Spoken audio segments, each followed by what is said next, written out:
This morning, we are pleased to have our society leader, Hugh Taft-Morales, with us. Hugh's talk today is titled Radical Creativity. Hugh. Thank you, Mike. Appreciate it. Welcome, everybody. All right. That was a creative piece, Roland. My goodness. Bubbling and radical at the same time. So, how can we as individuals, as a local humanist group, and as a collection of ethical societies across the country embrace radical creativity to help us flourish? That's my focus today. I'm not going to give any firm answers. My main goal is just to encourage creative thinking. So, diving in. What's creativity? An episode of the video series The Mind Explained on creativity tells of a common myth. And that myth is that real creativity is something held by a select few. We admire them for their innovative thought and assume that they're driven by madness or blessed by some secret gift. Albert Einstein is like a poster boy for that type of genius. And that's likely why the pathologist at Princeton Hospital doing the autopsy on Einstein's body took his brain out without the permission from or knowledge of his family. Stored in a Tupperware, the brain toured the country with the pathologist, and scientists studied each and every fleshy fold, searching for insights into Einstein's creativity. But no number of specimens sliced off and put on slides revealed clear differences from other brains. You can see one such specimen at the Mutter Museum, just a couple of blocks from the Ethical Society. Go and see it and see if you can find any creativity in the tissue. You won't, because creativity doesn't reside in some part of the brain. Creativity flows from complex networks in our brain and networks in society. Now, regarding the social networks that facilitated Einstein's creativity, the beginning of the 20th century was full of networks and rich intellectual and artistic interchange. It made it a time ripe for creativity. Writer Todd Bryson points out that it was a time of uncertainty when moral absolutes and social conventions were disrupted. Imaginative nonconformity blossomed in the works of Joyce, Freud, Stravinsky, O'Keeffe. Scientists were sharing new data and novel theories when Einstein shook the world with claims about the relativity of time and space. These vibrant interchanges between scientists created an environment that fed Einstein's creativity. Creativity isn't something owned by one person. But it makes me wonder whether we have a similar environment today, rich for creativity. Or are we stuck in patterns of social polarization, frenzied consumerism, and addiction to low-life social media, clickbait? After all, even the threat of climate disaster has little impact on our habits. Are we all crazy? Einstein might say so, given his definition of insanity as doing the same thing over and over again and expecting different results. Is it because we're paralyzed by fear, like a deer stuck in the headlights as the speeding car approaches? Are we brave enough to deal with the frightening contemporary realities? Decades ago, the social psychologist Erich Fromm understood that, quote, creativity requires the courage to let go of certainties. Can we do this? Sometimes I think we should do improv at the Philadelphia Ethical Societies like some members do at the Baltimore Ethical Society. You ready for that, Kate, and other dramaturgists? Because leaping into dramatic scenes without a script is scary. Even the seemingly confident comedian Tina Fey spoke of how challenging improv can be. She said, quote, you learn how to fail because you mostly fail. To succeed, you've got to risk failure. Einstein supposedly said, failure is success in progress. I love that. Failure is success in progress. Now, perhaps encouraging creativity with the qualifier radical amplifies fear, because the term radical often generates a sense of danger. I mean, in our time of social unrest and uncertainty, maybe I should advocate for something less extreme than radical creativity, because 2 millenniums ago, when Greece was gripped by social anxiety, one of my philosophical heroes, Socrates, was sentenced to death for his radicalism. After being humiliated by Sparta in battle and declining economically, Athenians yearned for stability. They were annoyed when Socrates wandered the streets of Athens asking provocative questions, stirring up confusion and fear. Challenging Athenian rulers earned Socrates a hemlock cocktail. In fearful times, though, don't we need creative minds? Which is why maybe we need to stimulate creativity through institutions, especially educational ones, like Aalto University. It was founded a decade ago in Finland. And in Aalto's mission are these words. They wanted to address, quote, complex systematic problems such as climate crisis, social exclusion, inequality, or threats to democracy. It promotes radical creativity as a way to deal with what the university calls VUCA, the VUCA world, VUCCA, a world that's volatile, uncertain, complex, chaotic, and ambiguous. VUCA. Now, facing ever more complex and rapid challenges, we have to embrace less obvious and predictable solutions.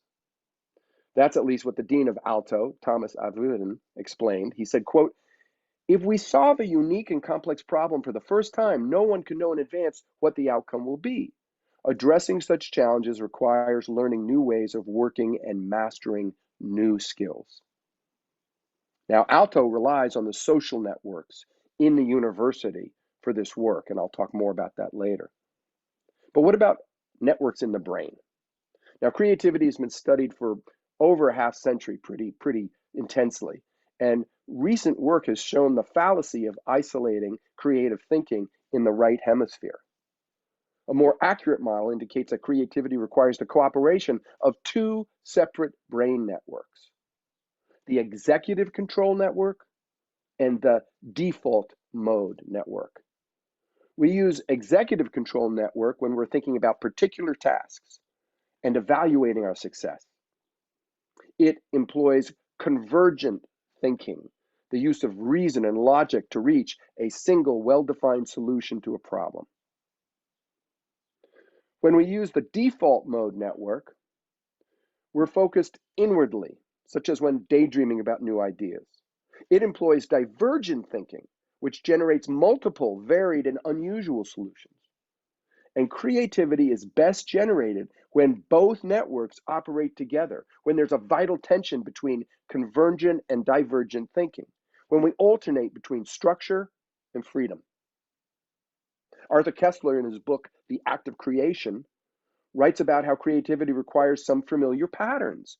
He says that creativity is the ability to use familiar patterns in unfamiliar ways. So, do we need to go with our guts, but also use rational structures? I think so. The writer Madeline L'Engle said, your intuition and your intellect should be working together, making love. Well, if creativity isn't some mystical force exclusively owned by the Einsteins of the world, how can we normal folks develop it? If it's more like a mental muscle, how can it be exercised to get stronger? One of my favorite musicians of all, David Byrne of the Talking Heads, exercises creativity by combining divergent elements and making random connections. And as an example, he talked about walking into a record store decades ago, buying albums solely based on their cover art. Pretty arbitrary. He took them home, and they ended up being a lot of African pop music albums. And then his producer, Brian Eno, suggested combining that musical style with a poem from the avant-garde Dada arts movement by Hugo Ball, titled Gaji Berry Bimba. Stan, would you please share an image of Mr. Ball, Hugo, my namesake? Now, Hugo Ball was just one of many Dada poets, and Dadaism was used to reject the status quo that dragged us into Europe in World War I. Actually, I can share that image of Hugo because he's a character. Let me get that up on the screen. There you go. Now, I'm not quite sure how practical this particular dress is, but that's Hugo Ball, and he's got one of his poems in front of him. Now, Dada poems have been known to go on for incredible amounts of time. So that's why I guess he's got to get these huge pieces of paper because he's not going to turn those pages with those gloves that he's got on. And he wrote, but the poem that Brian Eno suggested was a poem from Hugo, and I just want to share the first stanza of these lyrics. I will share that. I'll just read them to you. Gaji Berry Bimba, Galandri Laula, Lani Kadori, Gajam Gama Berry Bamba. Well, you get the idea. Maybe at the end of my talk, we'll actually play that video. We'll see whether the technology will behave enough for us to do that. But those nonsense lyrics and that music resulted in a powerful song called I Zimbra, which I listened to a lot the last couple of days. Now, Burns' penchant for combining unrelated elements earned him the label of a rebellious weirdo. And as it turns out, rebellious weirdos can be pretty successful. Forbes magazine wrote an article about successfully weird, rebellious people. And it suggested that mainstream companies should have some people, some rule breakers, some weirdos on staff to help reframe problems and keep the boundaries loose. In fact, Forbes advised the following, quote, embrace the weirdos. I want that bumper sticker. Back in a talk of February 2002, I featured the weirdo Antanas Makas. He was the professor, you may remember, who lost his job at the University of Bogota after silencing a disruptive crowd of students by dropping his pants and mooning them. Students paused, stunned in silence as Makas finished his speech. And soon, greatly thanks to this unorthodox but fairly effective act, Makas was elected mayor of Bogota. And an early and equally effective action as mayor was hiring clowns to encourage safer driving through some of Bogota's most deadly intersections. And that weird stuff worked. Now, back in 2008 at the American Ethical Union Assembly in Austin, Texas, I didn't employ clowns and I didn't moon the audience, but I did drop my drawers. I had gym shorts underneath. But I began a workshop called Thinking Outside the Box by taking off my pants and putting a cardboard box on my head that was altered to look like a television set with a screen cut out. And then I pretended to be a newscaster sharing how ethical culture was reshaping America. It was about that time I was reading a book called A Whack on the Side of the Head by Stanford professor Roger Von Oak. It promoted lateral thinking and arbitrary, dramatic, and humorous shifts that on the surface make no sense, like delivering a talk without your pants. Von Oak wrote that such thinking hits us like a whack on the side of the head, promoting unpredictable and often productive creativity. Now, risk is involved. Like Tina Fey said, you usually fail. But that's being part of human. Von Oak explained, everyone has a risk muscle. You keep it in shape by trying new things. If you don't, it atrophies. Making a point of using it at least once a day is advisable. Now, sometimes you have to risk not focusing on the problem that's confounding you. Von Oak writes, open up your mind to things that have no connection to the problem you're trying to solve. Subscribe to an unusual magazine, spend the morning at an elementary school, go to work 2 hours early, test an exotic car, attend a city council meeting, try an Indonesian recipe. Now, while that all sounds a little too close to some avoidance tactics that I use now and then, this can work.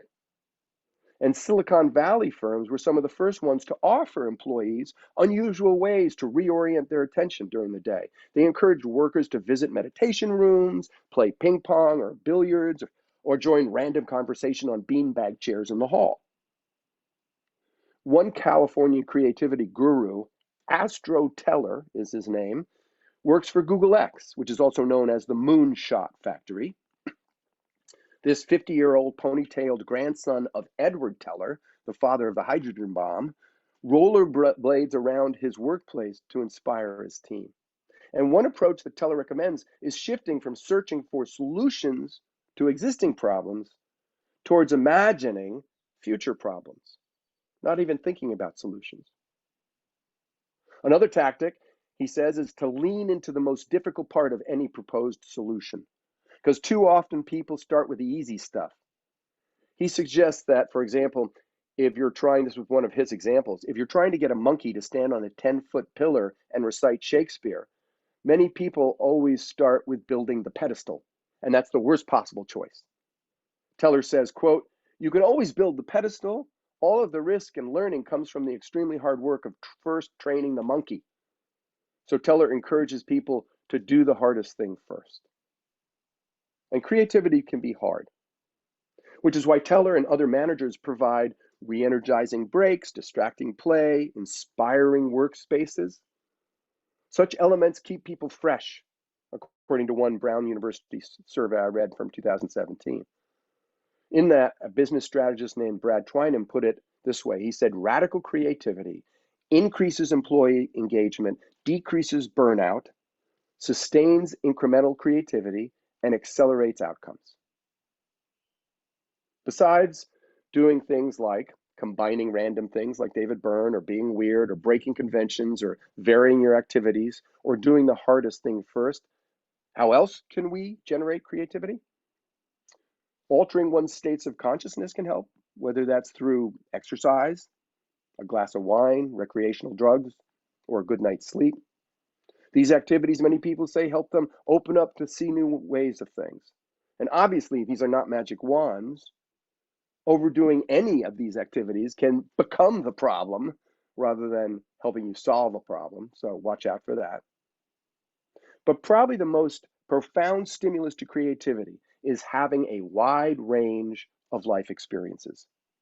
Seeing the world and engaging in foreign cultures can get you thinking in new ways in a very effective manner. Miriam Beard, who's traveled widely with her parents, Charles Beard and Mary Ritter Beard, two historians, you may know them, she understood that, quote, "Travel is more than seeing the sights. It's a change that goes on deep and permanent in the ideas of living." Travel shifts thinking. Novelist Henry Miller put it this way: "One's destination is never a place, but a new way of seeing things." And Marcel Proust agreed, saying, "The voyage of discovery is not seeking new landscapes, but in having new eyes." If you can't travel, another way to nurture creativity is by spending times in diverse fields of inquiry. That happens at Aalto University in Helsinki. Interchange between the disciplines regularly generates intriguing possibilities. They do a lot of cross-pollination, and they wrap it up in questions that are kind of weird. These are on their website. It asks, what if spider webs were used as building material and clothes were made of seaweed? What if retirement homes were replaced by grandma cottages? And what if all of us were energy producers? This cross-disciplinary work can keep imagination limber. I mean, I imagine that Marie Curie's creativity was enhanced because she engaged in physics, chemistry, medicine, literature. Maya Angelou, another incredibly creative person, connected her creativity to her work as a poet, a civil rights activist, an actor, a producer, director, much more. And Charles Darwin, who came up with an amazing theory of evolution, nurtured his imagination because he was involved in zoology, biology, geology, psychology. In The Mind Explained, they said that the more you experience, the more material you have drawn from to draw independent things together in novel ways helps creativity grow. Creativity can come through the overlap of divergent inquiries. Writing groups can create creativity by clashing ideas. They lean into challenge and critique. So I actually found it a little ironic that the person who coined the term brainstorming back in 1939, he was an advertising exec named Alex Osborne, wrote, quote, "Creativity is a delicate flower that praise tends to make it bloom, while discouragement often nips it in the bud." Studies, though, indicate that that's not really true. That praise doesn't necessarily increase creativity. Actually, critique and debate can spur creativity as long as the clashing ideas is more playful than trimatic, as long as it doesn't become harmful to people. which is why effective brainstorming encourages a playful yes and process. Participants are urged not to judge the ideas that bubble up during brainstorming sessions, but to say yes and add to it. Also, brainstormers don't focus on immediate practical results. The point is to generate lots of ideas, leaving rational critiques to later. And we don't always do that well. The point is to generate a lot of ideas, right? Scientist Linus Pauling said the best way to get a good idea is to get lots of ideas. So games, improv, miming, silly artistic projects that aren't taken too seriously stimulate creativity. Creativity is intelligence having fun. Now that's a quote attributed to Einstein, like a lot of quotes are, but it more likely came from Joey Ryman, who is a author of a 1992 self-help book called Success, the Original Handbook. Not very original title, but Ryman doesn't see creativity as miraculous. He was asked how he came up with so many creative ideas, and he joked around saying, I always say something very mystical, like I had a flash in the shower or God appeared. The fact is that my brain goes out to play. That's what creativity is, intelligence having fun. Finally, as I spoke of a while ago, one other way to generate creativity is to simply let go. If you try being weird, whacking your head, combining odd ideas, exercising, brainstorming, napping, inebriating, but you're still stuck in a rut, try giving up control. Artist Julie Bernstein loves how making raku pottery involves giving up control and leaning into unpredictability. I've never done this, but supposedly when you craft a piece of raku poetry, you bake it in 1500-degree ovens and then plunge it into a solution of green tea. And the resulting steam alters the pottery radically and unpredictably, cracking it and coloring it in a way that the artist can't anticipate. And sometimes the pieces can break.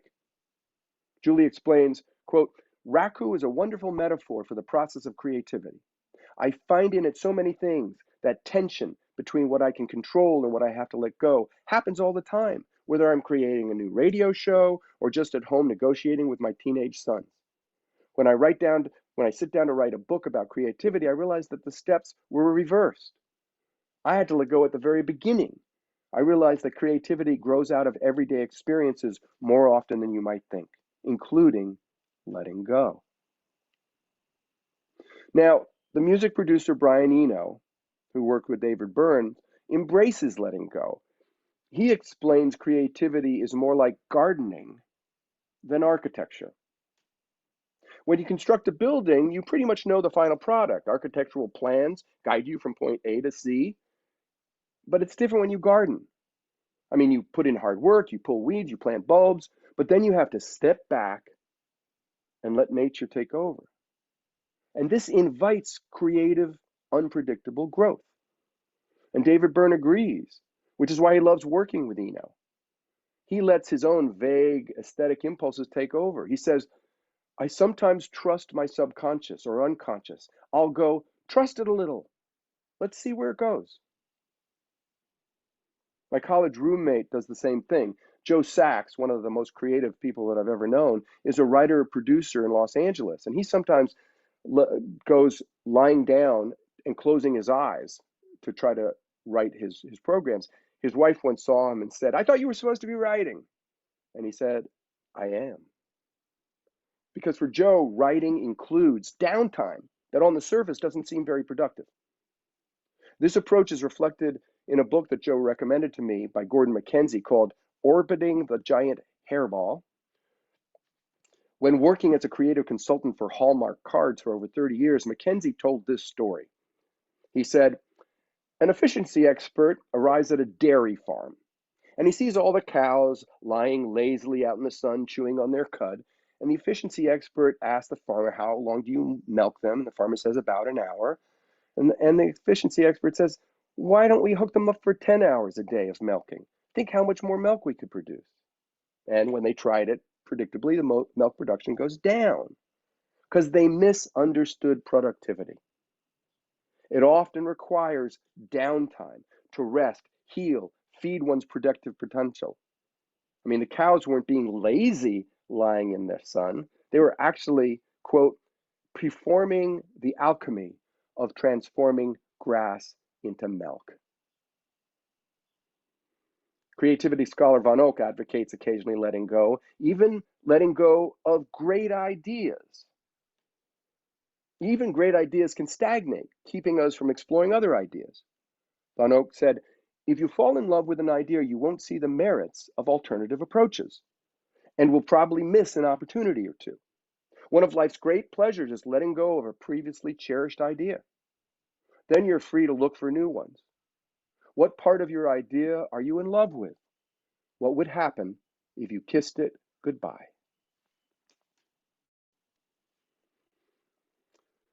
Well, I'm going to finish up today, my last section, by speaking about radical creativity in ethical culture.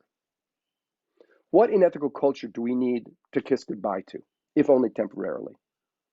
I'm going to start with our federating organization, the American Ethical Union. I hope you've read the piece in the May 2023 Ethical Views newsletter titled The Quest to Revive the American Ethical Union. It offers a concise introduction to Rachel Pfeiffer, the interim executive director of the American Ethical Union. It also gives an overview of what she and the board of the AAU and the presidents of the societies are trying to do to revitalize ethical culture. And she's creating a bit of a stir, putting on the table the idea of the AAU letting go. Now, here's why. In her 17 years of organizational consulting, Rachel sees situations like the one that is facing the AAU quite a bit, with membership declining steadily over the decades. She, along with others, have noted that currently the AAU lacks the voluntary or financial capacity to offer the many things of high quality to ethical societies. And as a result, we lack a number of things like a process for accountability surrounding organizational issues, from underpaying employees or dealing with violations of trust or ignoring elements of supremacy culture in our community, while all the time doing all the things the AAU does.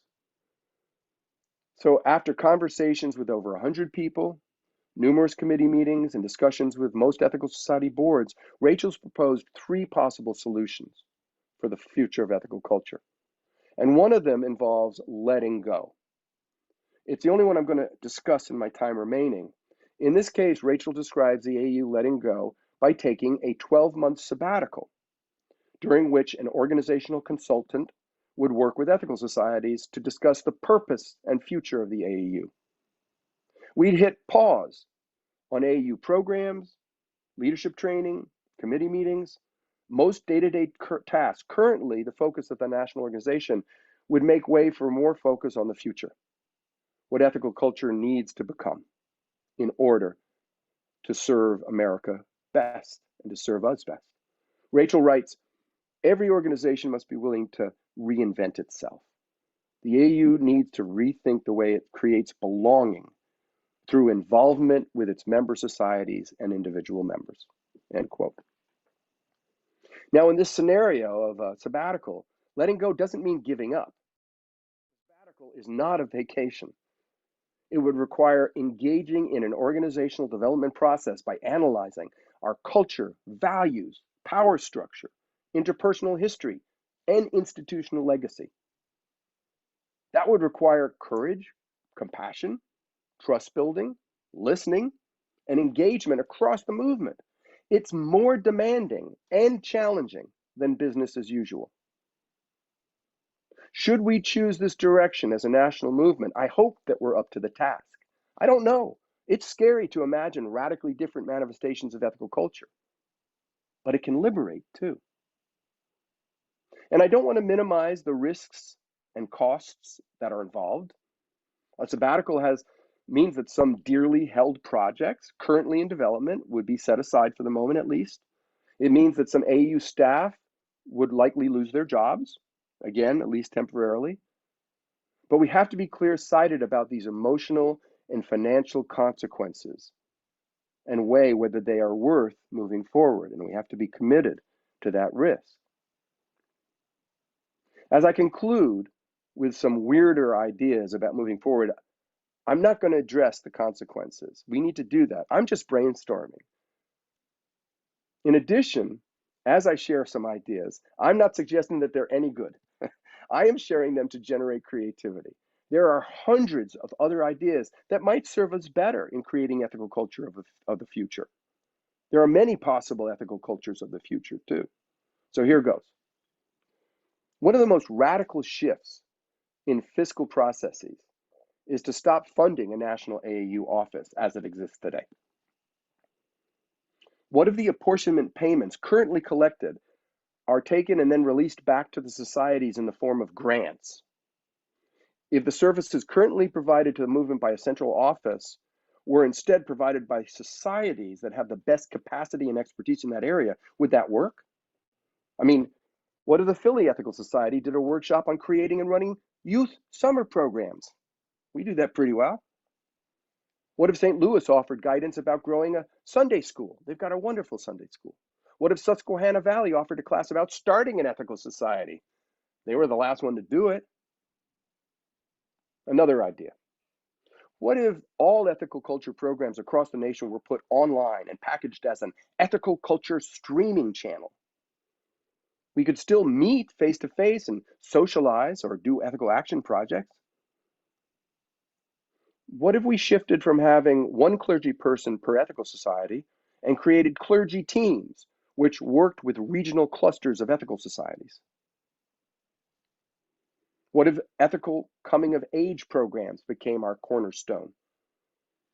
What if ethics through the arts was our calling card? What if ethical societies stopped meeting together for 6 months on Sunday mornings and instead sent members out to attend services at other progressive places of worship, to listen, learn, engage with communities trying to make the world a better place? We could meet for weekly potluck dinners to discuss these experiences and figure out our future. What if we in Philly, instead of having a speaker each week, had one topic each week and each member would speak for 1 minute, followed by a conversation? What if instead of sing-alongs, we came together to generate music communally? What if we produced podcasts that offered snappy previews of upcoming platforms? What if we became a community center and indoor Rittenhouse Square? What if we sold our building and moved to the suburbs? What if we literally knocked on doors in our neighborhood, letting people know what happens in our building at 11 a.m. on Sunday? What if we partnered with one of the children music groups that meets in our building every week? What if we offered Saturday morning ethical parenting classes along with daycare? What if we offered classes at community centers and libraries and cafes and parks? What if the Philadelphia Ethical Society became an affiliate of the American Humanist Association, like the Chicago Ethical Humanist Circle did? What if we joined the Unitarian Universalist Association, like the Washington Ethical Society has done? What if we formed a naked bike race contingent? That would get us some publicity. I'm not volunteering. What if platform talks were 10-minute long, which at this point you might be wanting? What if instead of a clergy leader, PES funded a creative arts director to put on performances in our great auditorium? What if half of our membership got jailed for protesting our retributive justice system? What if we read banned books out loud in this square? What if we sent PES ambassadors to all community associations within half a mile of Rittenhouse Square? What if for 6 months, all of our platform speakers were under the age of 40 years old? What if we started a monthly Ethical Notes music cafe, splitting donations raised with different local nonprofits? You might notice that you've had a hand in some of these, because I didn't think all of these things up. These came from the web, the network of creativity amongst our membership and across the ethical culture movement. What if, what if, what if? What if we ended each platform address, we danced instead? So I'm going to see whether there's any way we can play the Talking Head song, I Zimbra, that we played. Can we try to do that, folks? I can try to do that, and I tell you, I don't know whether the technology would allow us, but this will be in exchange for our sing along, and I may fade it halfway through. So